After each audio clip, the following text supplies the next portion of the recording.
この番組はご覧のスポンサーの提供でお送りします。Alrighty, welcome everyone. I'm Teeaboo and I am here for Flip Flappers, episode 10, episode 11. Last week was episode 10, got a little mixed up there. Pure storage, don't know what that means, but I'm excited to find out for sure. So Flip Flappers, Floop Doopers, Drip Drappers, Crip Crappers, Crypt Crappers? Okay, enough of the puns. Let's actually talk about what happened last week's episode, because oh boy, a whole lot happened last week's episode, to the point where even coming at it a second time after having rewatched the episode over the past week, and then having gone through it this morning and taken down some extra notes, I still don't know where to start. So let's start with the starting stuff. No, I don't know where to start. Okay, fuck it. Mimi's the girl in the boat. We found that out. That's important. There was, we're just gonna jump around. There was a super weird ending thing that seems to be a preview for the next episode that had what looked like a grown-up Paprika. I'm interested in seeing what that's all about. Our characters got super split up by a bunch of internal conflicts and stuff. It kind of sucked, and it led to some bad situations, which we're definitely going to talk about, and definitely going to address in the next episode, I'm sure. The Asclepius cult has attacked the Flip Flappers organization, which has seemingly folded. Salt sent all of the amorphous fragments that they were holding on to with Paprika and just sent them off into the world. So we're now on the lam, on the run, underground, all that jazz. And then we found out a whole lot of history. There was a big chunk of the middle of the episode that was strongly focused on the history of Yayaka, but more importantly, the history of Papikana and young Dr. Salt and Mimi. Okay.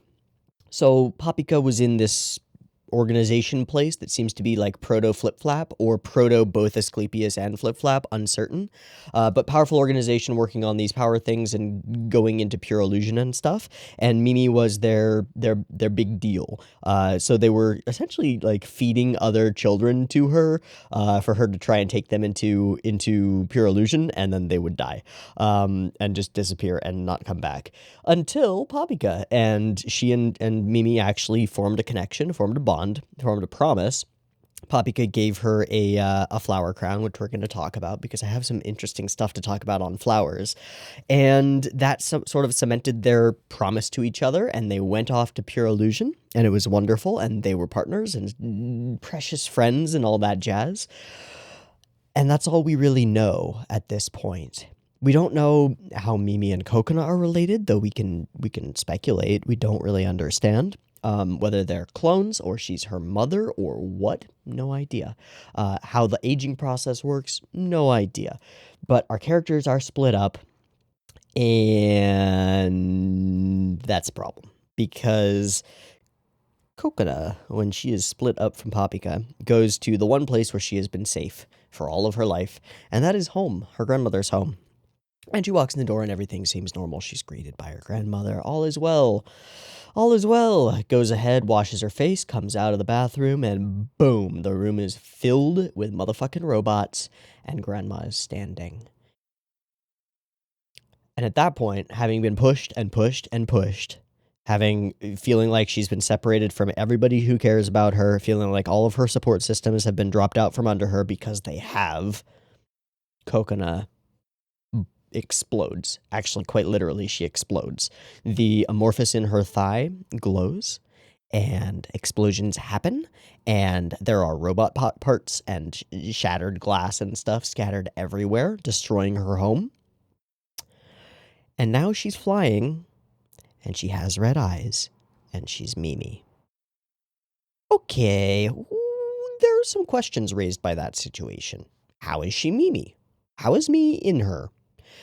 One hint is the title of this next episode, Pure Storage. Okay. Is the amorphous within her thigh essentially like a flash drive that contains Mimi's consciousness and potentially her abilities, and that's what's like transitioning over into Coconut at the moment? That in this moment of weakness where she doesn't have anything strong to hold on to, Mimi is able to take over. I don't get the sense that Mimi is like trying to harm Kokona. She seems to be trying to protect her, but what if she's protecting her for ulterior motives? What if she is the continuation of Mimi, right? Like a clone, a way for her to continue her existence.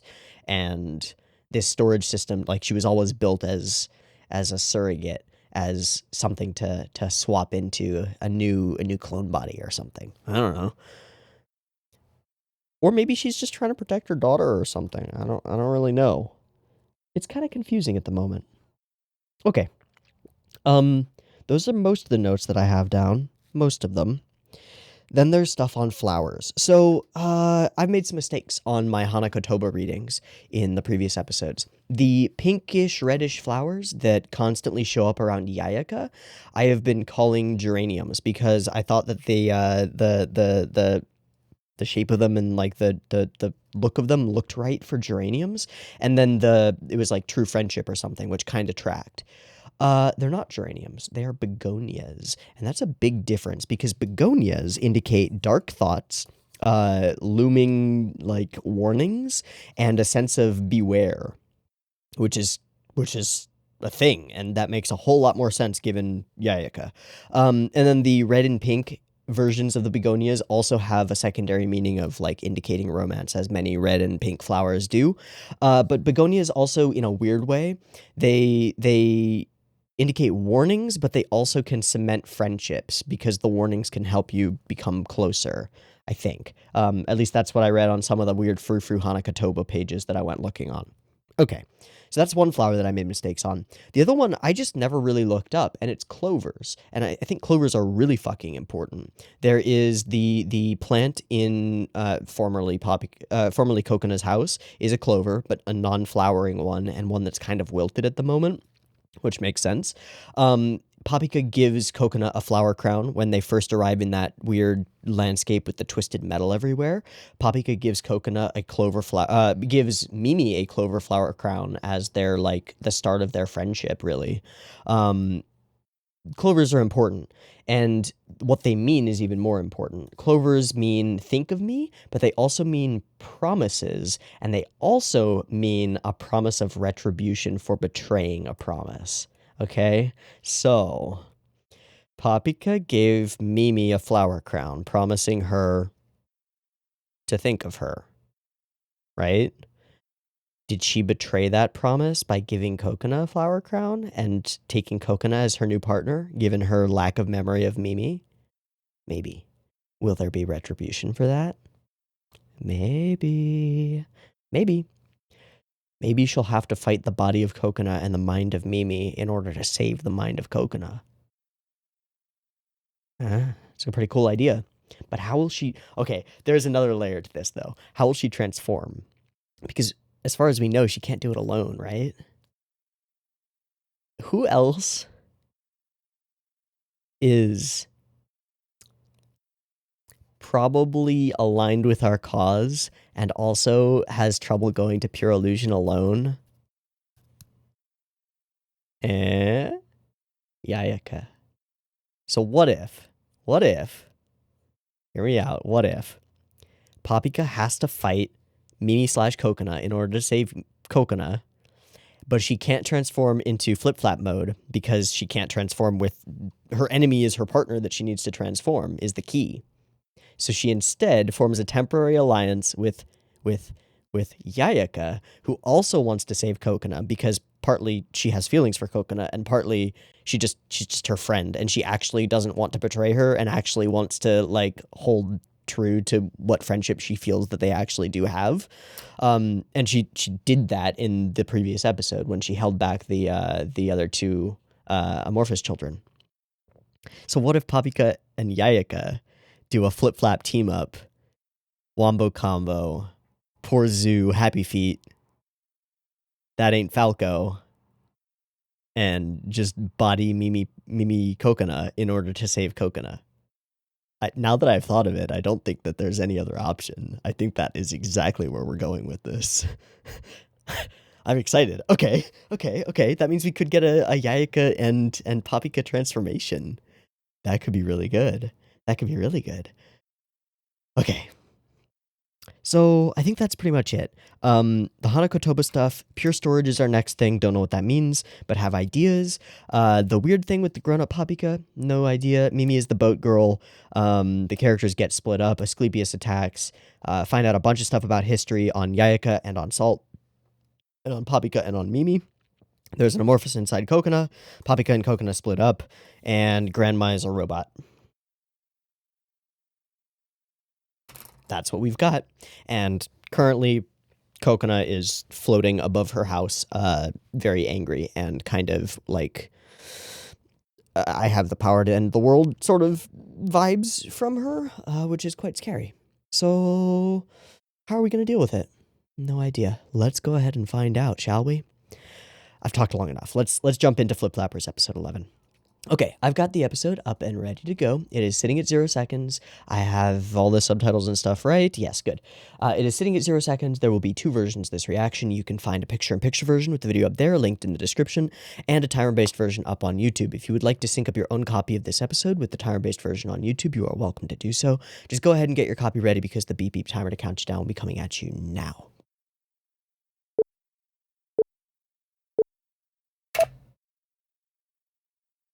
Oh, hi. Okay, she just dropped the bag with the fragments in it, didn't she? Kokona is not here at the moment. Even if she's here. Is that her? Or is that... Maybe it's, Rabbit Boy. Yeah, Rabbit Boy. Uekuskiru.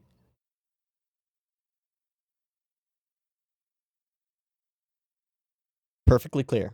I understand completely. I thought she was going to try to eat it.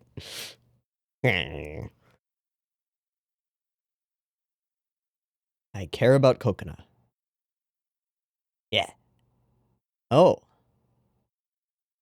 Oh, is there shit coming to fruit? Right.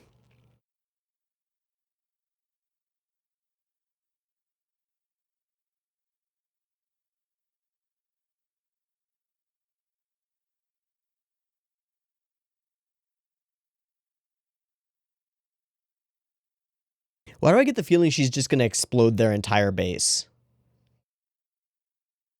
Or that. Clover. You misunderstand. Wait, what?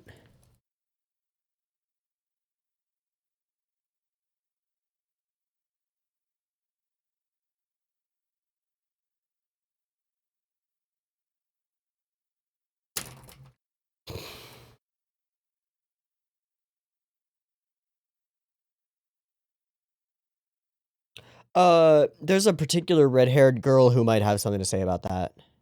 Yeah, so they're worshiping her, but she doesn't give a fuck about them.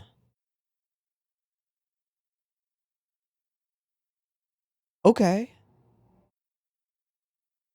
Yeah, they were treating her like a returned deity or a returned prophet or something. Has their goal been to get her back the whole time?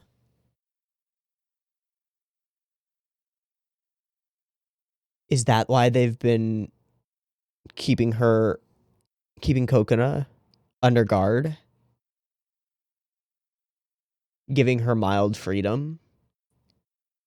So that something will happen that will trigger Mimi to reawaken?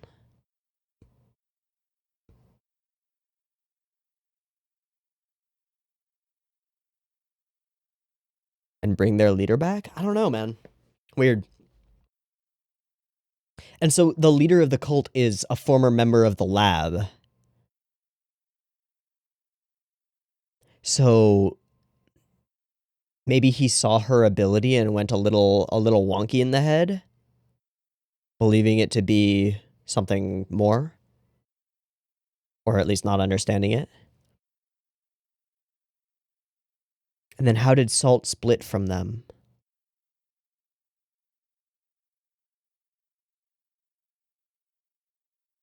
I've got so many questions. Holy crap. Whoa. Just dealt with? I mean, good luck. She can insta-flowerify all your robots. Yeah. You're gonna go for new? Oh, hi, Boo. Oh, hi, new.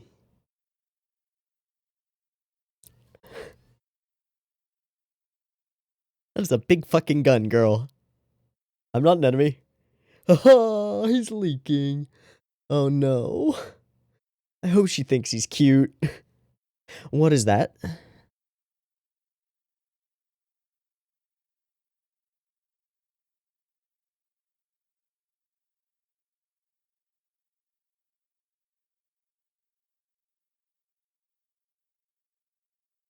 You don't matter. Whoa.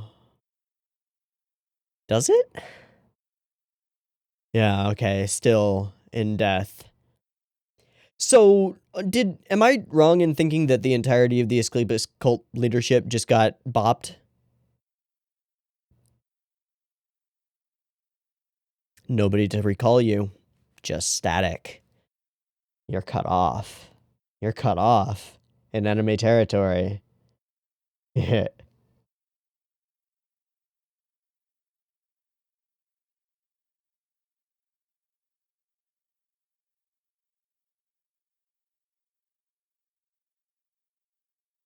He just pieced away.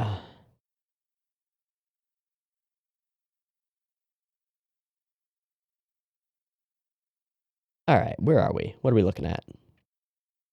Ooh, a secret escape. Just into a random alley. Is that another hoverboard? Oh, buddy.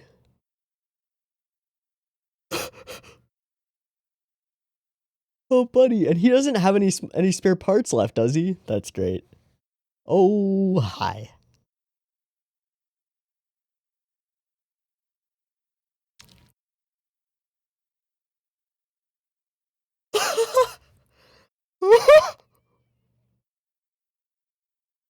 She's like a cat. She's just playing. Oh, Yayaka. Nice. Now she gets an eye patch. New. Dude, she's just a Kit Kat.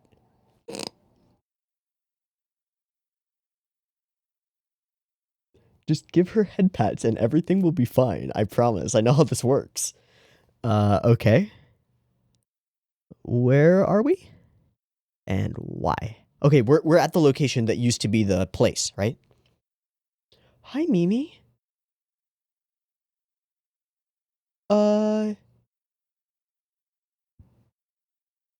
Your dog.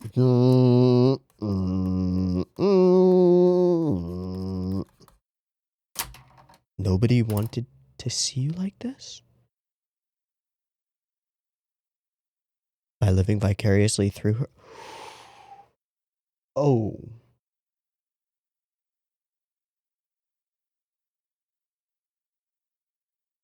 I've seen this frame because I used it for the shout out, but I had no idea what it was for. Okay, what? So grown up salt. Mimi grew up a bit too. Oh, the coat, yeah. All right, and they started gaining feelings of sorts. Cool.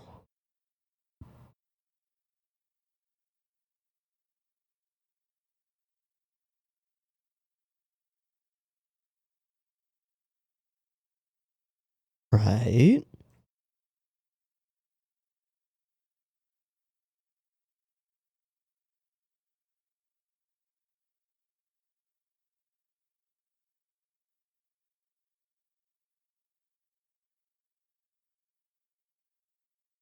Okay.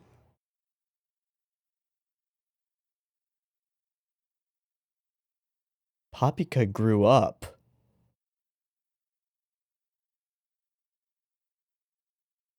So why didn't Papika grow up? Did they do the same thing to her?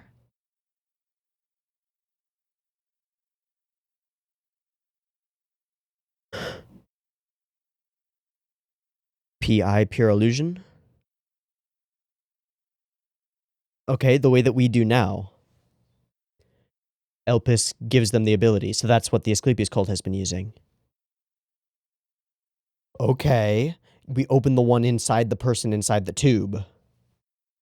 And that's the dangerous place, the dark place. They're going too deep.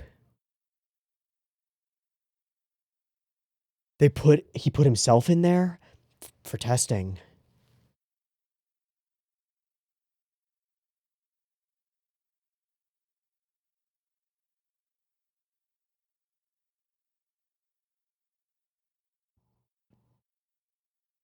He became the leader of the cult.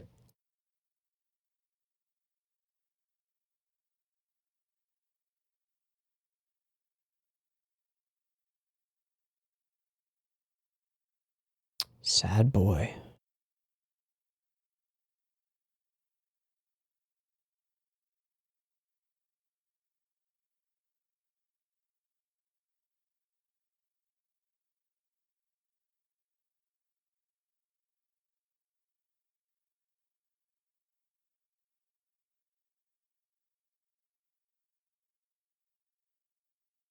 But can you?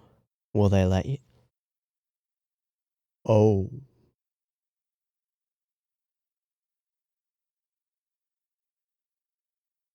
Oh.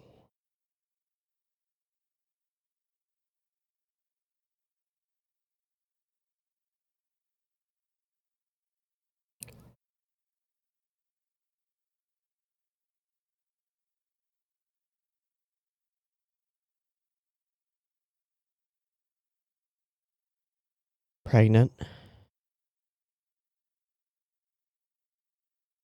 No. No way. No way. Wait. Way though. Wait, way though. She could be.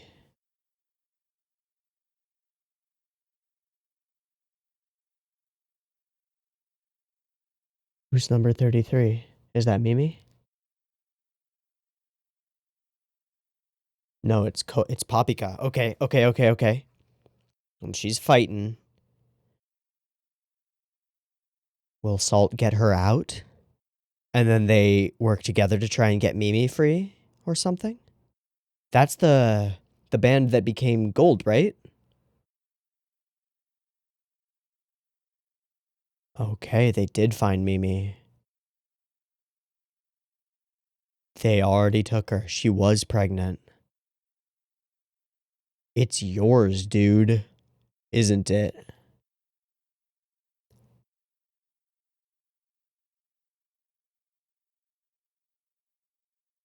Oh boy.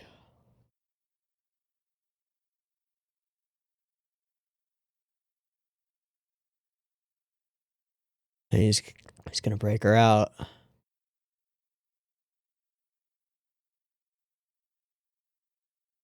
Power out.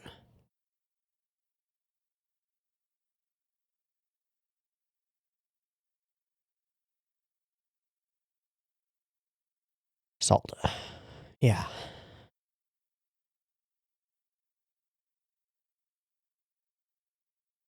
Okay, what went wrong?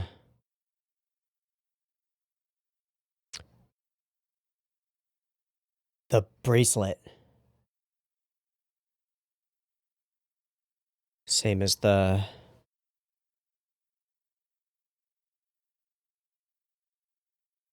It won't come off. You gotta go.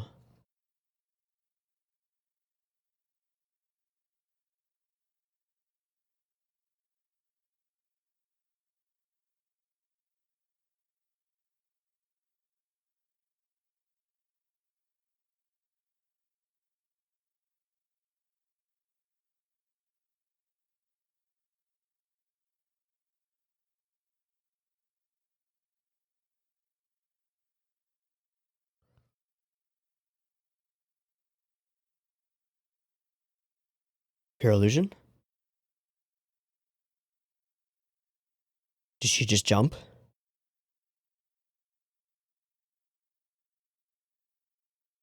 Is this her prison inside the Amorphous? Whoa. Welcome to your infinite prison. And the building is just covered in clover. The trees are all clover.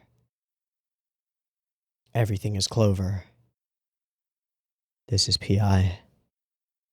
This is your PI. And this is what she's bringing in to swap with reality. Whoa, whoa, whoa. We're having two sides of the same person. Flipped it. Okay.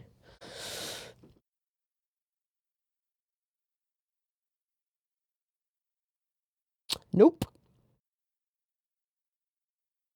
Oh my god. And the optical illusion gains value.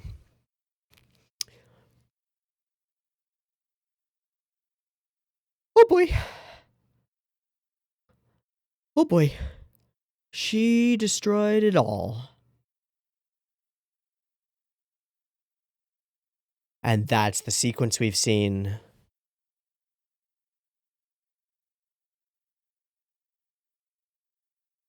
Almost the same thing that Kokona said to Papika. Okay, what happens? What was that?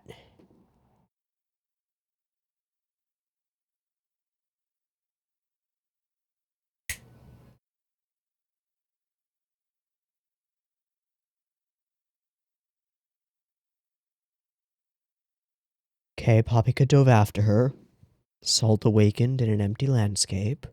It's the same landscape, no clover, though.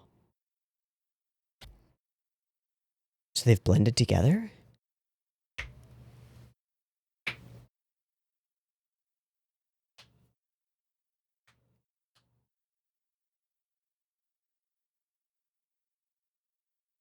What are those?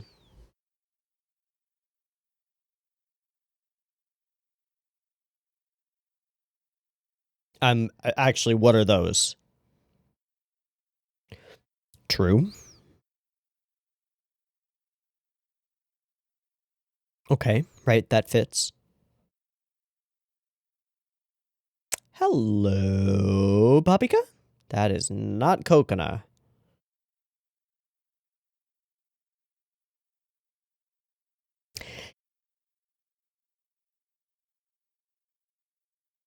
Yep.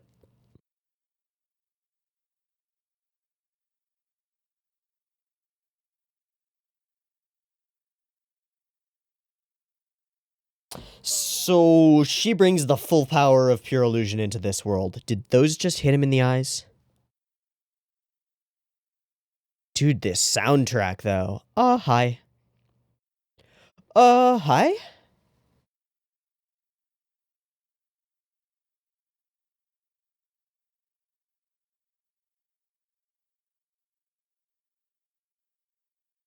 She says as a tear falls. End of episode? Whoa.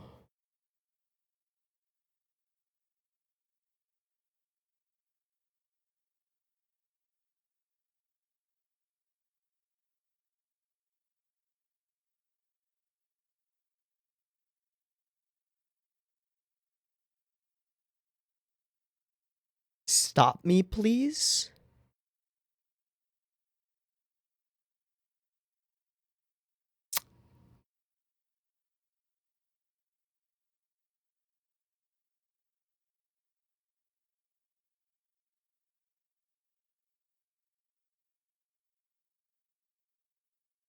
Little umbrella shield. Oh, jeez. Okay, we're gonna hit a low point and then end the episode. That's an important choice.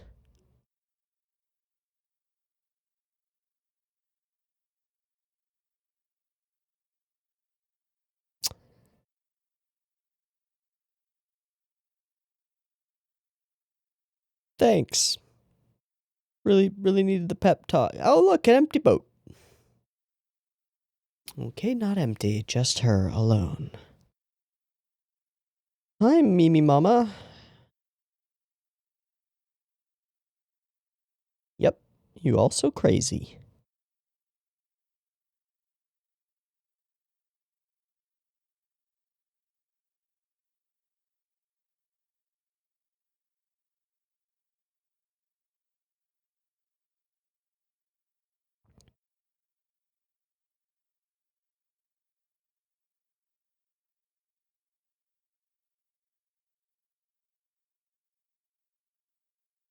In here, maybe.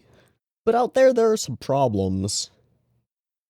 That's not how this works. That's not how healthy parent-child relationships work, fam. You can't just live vicariously through them. You can't just protect them from everything. Nor can you do everything for them. Ooh, now she is without her hoverboard. Without everything. Yayaka. That was a really low blow, Mimi. Oh, wow.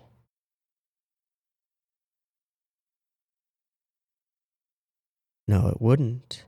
No, it wouldn't. I don't like it. I don't like it. Please, no. No, God, please stop messing with me, God.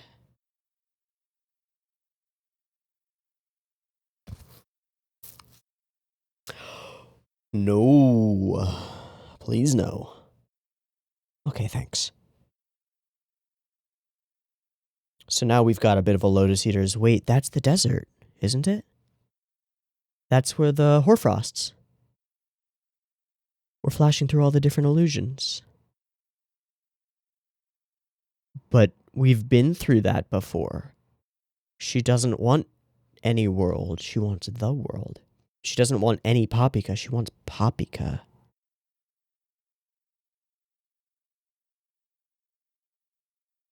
Okay, so we hit that low.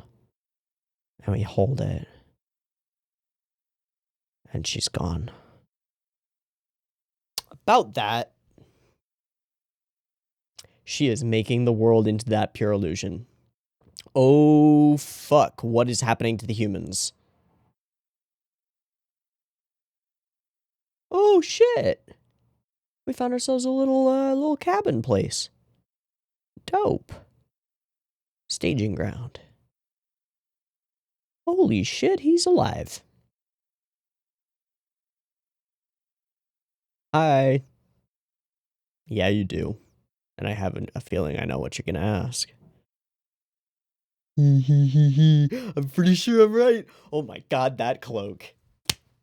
It's just like Papika's in the desert episode. Except less ragged. Holy shit.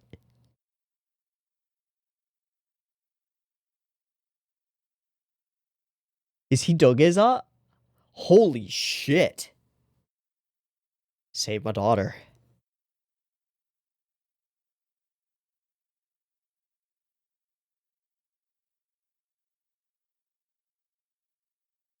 Oh my god, and an insert song?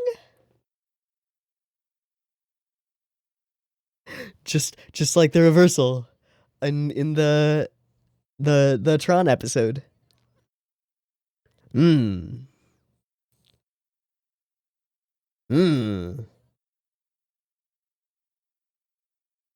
I'll save her because she's my friend. Oh, she's here. It looks like you're gonna have a fight on your hands regardless. The first one. Oh, she's got a hoverboard. Oh, hey, buddy. You're still alive.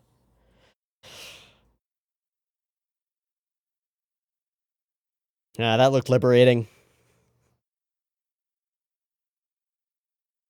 All right, insert song. I hear you.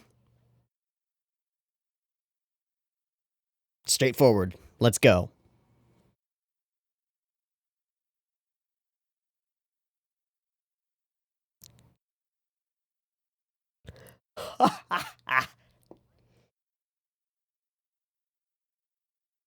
I want to save Papika. I want to save Coconut. Derp. Fuck yeah. Fuck yeah. First try. Let's go. Holy shit, they are going to transform together. 100%.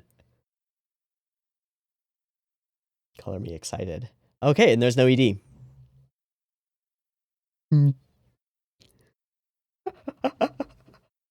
Stop it.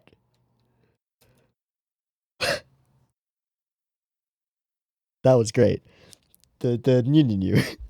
That was great. So was the initial new with Yayaka back and forth. New. Oh, holy fuck. fuck, this was a condensed episode. I mean, really. Jesus. It's hard to figure out how this was planned, because it's an original, right? If it were a manga, we could go to the manga and be like, oh, they adapted this many chapters in this sort of way, and understand how all of this shit was crammed into this episode. But as is, holy shit, how did they cram all of this into this episode? Like, okay, I get the sense that we're tying up loose ends or potential story threads that maybe had other directions, and we're tying them up somewhat quickly. But god damn, there is a lot here. Okay, we go from the status quo at the end of episode 10, which is Yayaka's on the run with the rest of the Flip-Flappy people. Papika's also on the run, but split up from Kokona. Kokona's in her house, having been overtaken by Mimi's spirit soul and exploded her grandmother. That was our status quo. We go from there to Mimi makes contact with the Asclepius cult, basically tells them that they aren't shit and that they're stupid for doing this the way that they've been doing it. We discover that the leader of the Asclepius cult is Salt's father, and he is fucking mental because of a pure illusion trip down into the deep dark parts of his mind. But we don't know really what happened in there. But we know what happened to Iro, so we can extrapolate that it changed him in some way. To Mimi exploding the entire Asclepius cult into bursts of clover because she can. And because all she wants to do is protect Kokona, to the realization that, oh shit, Mimi's a helicopter parent, which comes in about here and then is reinforced like twice more through the episode when she says like, I'll do everything for you, I'll protect her from everything, no one will ever lay a hand on her, etc. And she has the power to do it. But she also has the power to enforce it, which is the problem, right? She doesn't care whether Kokona wants to be protected completely, right? And that kind of protection means, well, loss. Loss of normalcy, loss of connection. This is just a really cool image, I think. I think this is just gorgeous, and I really like it. It reminds me quite a bit of some of the sequences at the very end of Utena, with the sort of void behind and the strange hyper-symbolic stuff going on in that void. That's what it reads as to me. But it's just really pretty, too. Just really cool. Like, it's just a cool visual. You've got this monolithic ziggurat with this Asclepius rod in the center, overtaken in a matter of seconds by like decades worth of plant life growth and partially shattered and crumbled when it was pristine just the previous episode. Holy macaroni. All right, so then where is the third child? Boo's on the way. I don't understand why she has like a life ring thing. Maybe it's got these little holes at the bottom, so maybe it's like a flying system. I don't know. Also, somebody mentioned that this character reminds them of Riri from Zombieland Saga. Riri Hoshikawa, I think. Riri Hoshikawa. Yeah, Riri Hoshikawa. Looks quite a bit like her, and she. Do not look up Riri Hoshikawa on Google. It is not what you might expect at all. It is an adult video star, and there is a lot that just came up there. Oh boy. No, Lily Hoshikawa, Google. Lily. Thank you. Yes. So with the poofy hair on the sides and a similar facial shape and the big eyes and stuff, and the bangs and everything, she really does look quite a bit like Lily, from Zombieland Saga, which is cool. But yeah, that is what gave me the immediate weirdness from her. I was like, wait, where have I seen this character before? What the hell? And I thought at one point that it looked like the Papika sister, or Papi Moe, I think. But no, she looks like Lily. Cool. So she arrives, she's got a gigantic gun, and she is totally clueless, and I love her. She's also terrifying, but in a clueless and hilarious way. Okay, pure illusion only exists for Kokona, and some stuff about, yeah, I will protect her from everything, and then explodifies him into Clover, which he is delighted by, because he's fucking out of his mind. He's also Salt's dad. Blood, recall order, they're gone, man. Ain't nobody to hit you up. Circumstances have changed. We get this very slow turn from Salt, which this is a death flag in a scene. Anytime you see this, when a character leaves and then slowly turns away, it's a death flag. He thinks that he's going off to sacrifice himself in order to face off with Mimi, but that's not actually what's going to happen. And then poor Boo. Oh God, poor thing. We meet Chuunibyou, and she's really fucking cute. I will give it to her. She is really cute. And also Yayaka. So Yayaka's new bits of outfit stuff are fucking dope. The headband and eye patch do so much for her. I don't know why, but they do. And then the other thing is just like the way they're drawing her expression is a little bit different. She's suddenly calm, cool, collected, confident, and badass, and I love it. Okay, you came back to life in the form of your daughter. Nobody wanted to see you like this. If you were the real Mimi, you wouldn't be doing this. It's all for Kokona. I have to protect her from everything. Because you didn't. And then we just gut punch Salt real hard. Yeah, okay, that's nice. Thanks, bud. And then we turn the gun on her. And this.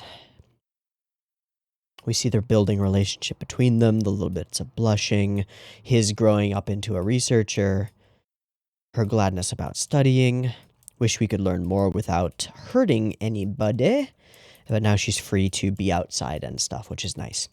Okay. Old Papika, the fuck is up with this?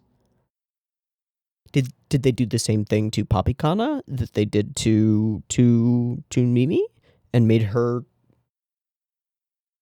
reincarnate in a child? What? How did Papika get younger? Mimi makes sense. Kokona's her daughter, and then some wonky magics made her embody her daughter. Great, cool, perfect. Papika's doesn't make sense though. What the hell? I don't know. Did they do this to her as like an experiment in the place? I don't know. Okay, but we get the Elpis system, and our dad straps himself into it. So it's the thing that enables them to define their entry point into whatever pure illusion the person sitting inside the Elpis is in. And so his is the one that they go to. It's this one with the big red purple leaves and stuff, but seemingly for the first time, they find the underlayer, the layer beneath, and they enter it, and it causes unstoppable changes. And he is ecstatic about this power. But none of what he says makes any sense to us. The boundary will come crashing down. No, we must break it ourselves. We must bring pure illusion into reality.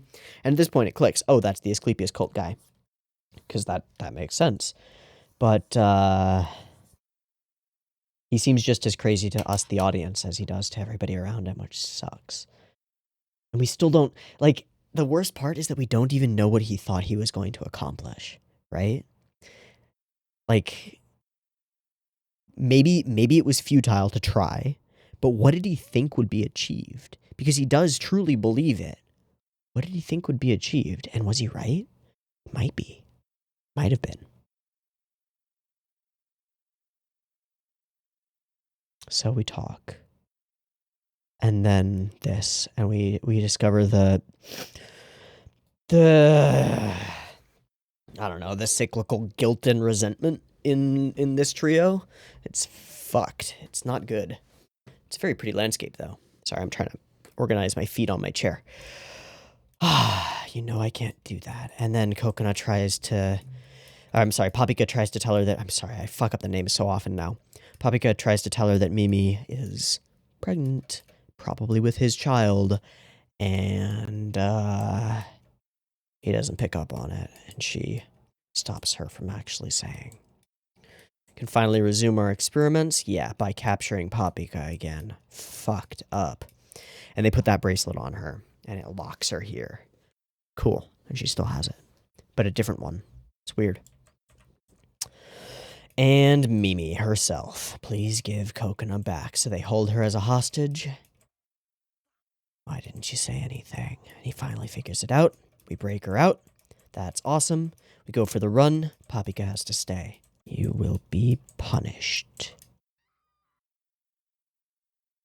So then she ends up here.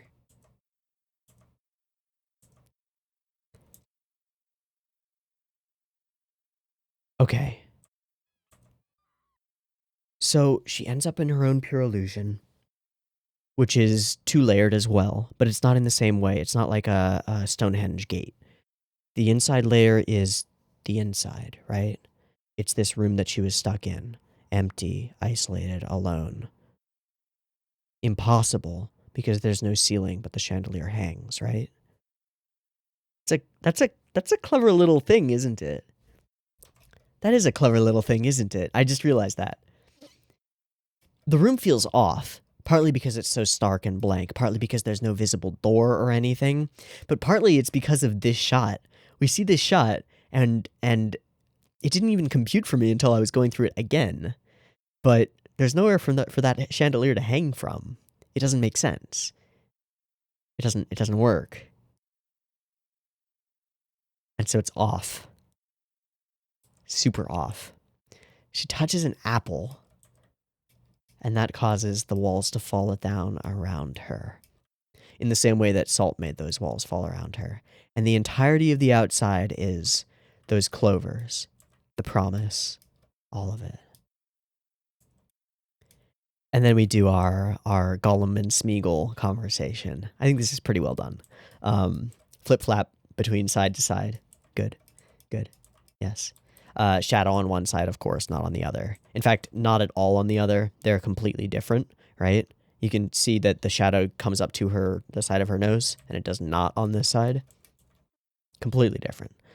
And then there's this moment, which I think is excellent because it completely recontextualizes the old woman and the maid, the optical illusion that we saw of Mimi in the boat. She is both, and she's also two different people as well. And then there's a line that she says a little bit later about people being multitudes, which is really nice, and I think is true. Okay, capture, boom, explosion. She is not going quietly. Definitely not. All I need is Coconut. Sweet little Coconut. And then Papika jumps after her. To where? Causing what? Don't know. But he ends up here, in a landscape that is the same, but it is completely barren of any of Mimi's influence. And I assume this is where he creates flip-flappers.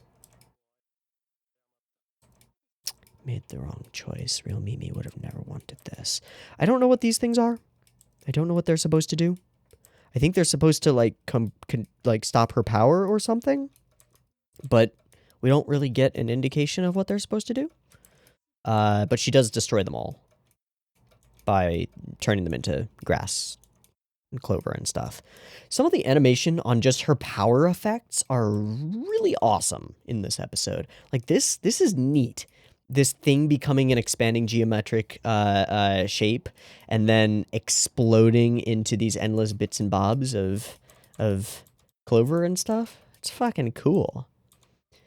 Can the tender little salt I knew pull the trigger, and now she just baits. I don't need you anymore, she says as she cries. It's a lie. And then we get this flash through. Flash, flash, flash, flash, flash. And it's unclear when she said this, if she said this. Stop me, please. I swear I only wanted to watch over Coconut. That's all. Stop me, please. So she knew she would become unstoppable? I've changed my mind. I'll do anything with her. For her. Yeah. Do you really want to bring back Coconut or the Mimi you once knew? But what about the Papika you once knew? Where'd she go? Okay, so let me remind you who you really care about, says the last line that Coconut really said to her, which was, I hate you, which is fucked up, Mimi. Not cool. And then we re-enter the boat, and it becomes a Lotus Eater situation. Hi, I'm your mom. And she's thrilled to get to talk to her, which is wonderful, right? The opportunity to speak to your mother is great. Context, though. Situation, maybe not so great. Maybe not. It's all better now. You don't have to worry anymore. So that's the thing, though. I'll do everything for you. I'll protect you. I can make any world you want.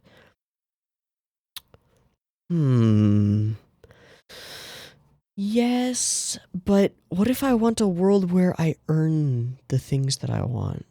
Can you make that? Or is that an unstoppable force, immovable object situation? Because in my mind, Coconut already overcame a version of this same trial. We could consider this a trial, right? Like in classical terms, the island of the Lotus Eaters is a trial for Odysseus, right? And his crew. I believe it's... Am I wrong on that? Or is it the Iliad? I should probably check. No, it's in the Odyssey. Okay. Yeah, of course. Why would it be in the Iliad? It's part of the travel journey segment. Come on, man. You've read the entirety of the Iliad and the Odyssey in both English and Latin. Come on. Get it together. But the island of the Lotus Eaters is a trial, narratively, for Odysseus and his crew. Most of the things that they come across are Charybdis and the Harpies and the Sirens and all that stuff. So this is kind of a trial for Coconut, right? You can have everything that you want. What does it cost? Reality. Autonomy. Self-determination. All of those things. We addressed a similar challenge, a similar trial to this in the Multiple Papikas episode, where Coconut had the opportunity to choose between all these different variations of the Papikas that could be, and she chose the real one because she's real. This is the same thing. She has the ability to choose between infinite realities, but she wants the real one because that's where the real stuff is. Hell, it's in the name, illusion. Illusions don't sustain us. Reality does. And so we enter a fairy tale landscape. And Mimi demonstrates that she has the power to control Papika. I'm sorry, I keep doing that. The power to control Coconut despite her protests. It wouldn't suit me. I don't want it. She does it anyway. Be a little me. Be just like me. Be exactly like me. Be me. It's creepy. It's not good. And her responses are so classically doting mother. Your friends don't deserve you then. That's a fair thing to say. If they won't accept you, they don't deserve you. But there's more to it because of the next line. I'll make you new friends. And she doesn't mean I'll help you make new friends. She means I will construct them out of whole cloth for you. Ha ha. Whole new meaning to flower children. So she turns her back. And we jump through a variety of pure illusions. All familiar ones, though. Except for this one. So, is this river space Mimi's own? Or Coconut's own, maybe? I don't know. And then the location with the hoarfrosts is where we end up. And Coconut is absent from school. And it begins to break down the barrier. It's what the Asclepius guy thought he wanted. Pure illusion begins to invade our world. The snow begins to fall. Buildings become covered in it, and people's eyes start to glaze over. What's happening to the other sentient beings? Don't know. So, Salt arrives, injured from his battle, and asks Yayaka for a favor, and gives her Anamorphous, a precious crystal.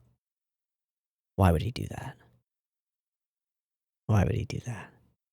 Because she needs one to transform with Papika so that they can save Coconut together. It's totally gonna happen. Okay, we got ourselves a dope-ass Gynax pose. Fuck yeah. Hell yeah. With cloak and eye patch. All the things. The full dogeza. And the insert song that kicks in is awesome. I'm asking you if you want to save Coconut, a reversal of the same line that was flung at Yayaka at the near the end of the Pops, the Tronish episode. I don't care if I have to fight her mother and the whole family. Fuck yeah. I'll save her because she's my friend. And then Papika gets bogged down in like, well, if we don't save her, then the whole world could end, and that would be really bad. And Yayaka just calls her out. That's not like you. That's totally out of character, dude. Shut the hell up. The world will be in danger. She almost Kaminas it here. Just to hell with that. Reject logic and make the impossible possible. That's not who you are. Yours is the drill that will pierce the heavens, Simone. I want to save Coconut because I fucking love her. No trial runs. Just go. And so that's what we're going to do. And then the preview is, again, just impossible to understand what the hell is going on here. We have some stuff. Okay, so computers and stuff. This looks like the stuff inside Flip Flap. Or maybe it's the old lab or something. I don't know. That's Mimi. That's Coconut behind bars, probably within her own mind, because her eyes are brown. That's Mimi. Talking in a cave. Pure howling.